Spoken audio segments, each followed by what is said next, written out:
Aunty ఒక్కదాని పెట్టేటట్లు వస్తున్నావు? గిడ పని ఉంటే పోయేస్తాను జానకి, నువ్వు ఎటు పోయేస్తాను?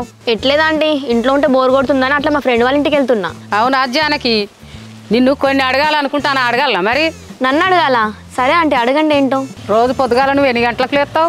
నేనా ఆంటీ, పొద్దున్న 7-8 లేస్తా, ఒక్కొక్కసారి 9 కూడా అవుతుంది. ఎందుకు ఆంటీ, ఏమైంది? నువ్వు రోజు 9 గంటలకు లేస్తే ఆకిలేవలు కుడతారు, అలకేవలు చల్లుతారు, ముగ్గేవలు ఎత్తారు, బోలేవలు దొంగతారు, వంట లెవెలు చేస్తారు.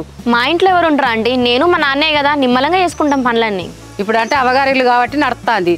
రేపు పెళ్ళైనాక అత్తగారింటికి పోతే 9-5 దాకా బంటావా? మరి పనులన్నీ ఎవరు చేయాలి? నాకు అత్తగారింటికి వెళ్ళినాక పని చేసిన కర్మేం ఉన్నదా ఆంటీ? మా నాన్న నాకు 50 లక్షలు కట్నం ఇస్తా అంటాడు, జాబులకి ఇస్తా అంటాడు, పనామని పెట్టుకుంటా. మనం అనుకున్నాయన్నీ జరిగాయి జానకి.